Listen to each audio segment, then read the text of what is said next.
There are simply some video games that you should never play alone, and one of those specifically is Outlast. Horror games are all about trying to give the player a scare and get under your skin, whether that be emotionally or psychologically. But there's some horror games that you really shouldn't play alone, and one of those is Outlast. You play as an investigative journalist who goes to check out a psychiatric hospital only to find themselves getting caught up in some very disturbing situations once he's stuck inside and being hunted down. What else could go wrong, right? Outlast has many similarities to Amnesia, such as the lack of combat, the fact that if an enemy spots you, you either have to hide or run. But Outlast is also known for its extremely disturbing body horror elements that are, well, let's just say they're not for the faint of heart, and it's a good way to kick off this list. Resident Evil 2, the remake. Now, the original RE2, that was scary for the times. It would be pretty hard to play it nowadays and actually get scared, though. But the RE2 remake from 2018 gets the job done with flying colors thanks to the updated gameplay, the visuals, the level design, and the approach to scaring you, the player. It's one of the best looking horror games of all time, and it really does. It updates the classic fixed camera controls to something more like a Resident Evil 4, giving the player more freedom of movement, but also allowing the game to get more creative with the scares. Resident Evil 7. Now, the RE2 remake was scary, and it carried a bit of campiness with it as well, as it's always been the style of Resident Evil games. But if you're looking for a Resident Evil game that will just flat out terrify you, RE7 fits the bill. Released in 2017, it was a complete rework of the RE formula, shifting to a first person and making the scope significantly smaller in order to really get the player kind of feeling claustrophobic and some terror when being chased down by enemies. RE7 is definitely a different kind of game compared to the other titles in the series, but it is also hands down the scariest. The Evil Within. Now, this game was criticized by many for essentially just being a rapid-fire gallery of horror cliches and set pieces, but there's no denying the fact that it was effective. It has you playing as a man named Sebastian as he gets pulled through various worlds of monsters, horrors, and puzzles for you to solve while under constant pressure from the enemies. The game was also directed by Shinji Mikami, the famed director of Resident Evil 4. So, that should give you a good idea of what you are in store for when you boot up The Evil Within. Alien Isolation after Aliens Colonial Marines. Now, many people lost faith in the gaming industry.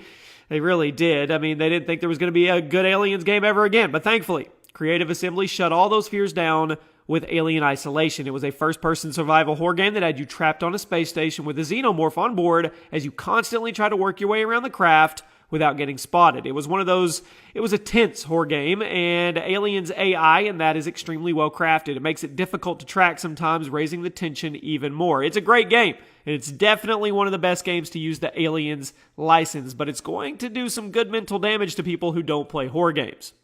Dead Space at number 5. One of the most iconic horror game franchises of all time. It was just, unfortunately, it was ruthlessly murdered by EA. Dead Space is a sci-fi horror game full of grotesque violence, body horror, terrifying atmosphere, and a very well-written story that will keep you playing even throughout all the changes of your underwear. Now, the series got progressively more about action and less about horror, and the original Dead Space is a horror game through and through, and it still surprisingly looks good a decade later. That's an accomplishment. That's an accomplishment for developers Visceral Games, which is no longer around. Until Dawn. Now, this is a horror adventure game that is less about active gameplay and more about paying attention to the little details and making decisions accordingly as you try to keep your cast of characters alive. In Until Dawn, you follow a group of teenagers going to a spooky cabin in the woods for the weekend getaway when, of course, monsters or wendigos show up and start killing them one by one. But who lives and dies is totally dependent on the choices that you make and how that changes the following events via the butterfly effect. Now, Until Dawn may be a bit slow for some people due to the lack of active gameplay, but it is still an extremely effective horror game that will get under your skin quickly. System Shock 2. Before BioShock, there was System Shock, a sci-fi horror RPG that made up for its awkward controls and punishing difficulty with some of the best atmosphere and horror design in gaming history. This one was released all the way back in 1999 for the PC and is set in the year 2114 in a cyberpunk future where you as a soldier are trapped on a large ship following an outbreak of an infection that has killed off and reanimated the corpses of pretty much everybody on the ship. Throughout the game, you have to figure out what happened to the ship and get to the bottom of it, and you have to get out of there in one piece. It is kind of a blend of BioShock and Dead Space, but it's arguably even scarier than both of them thanks to the superb atmosphere and the audio design.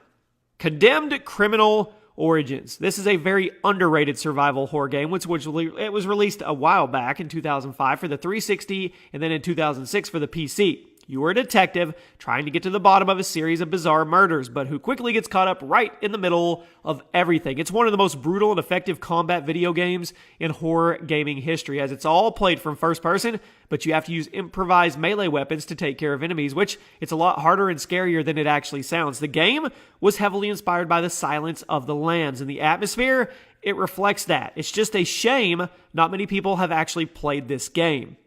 And at number 1 today, Amnesia: The Dark Descent. Finishing off the list is one of the most legendary, terrifying games of all time, and the game that pretty much single-handedly gave birth to the no-combat horror genre. Amnesia was released in 2010, and you were playing as a man named Daniel. He goes into a strange castle. There's monsters. You're trying to piece everything together and see what happened, but things get tricky when you realize that not only are you restricted from fighting back, but you can't even look at them for too long or you'll go insane. It is the perfect blend of hopelessness in a horror game, and the atmosphere and the solid jump scare moments give it the number 1 spot today. And there you have it, my friends. Those are 10 games you should never play alone. My name is Chaos. This has been another episode of Gaming Facts by Gameology, and I'll see you soon.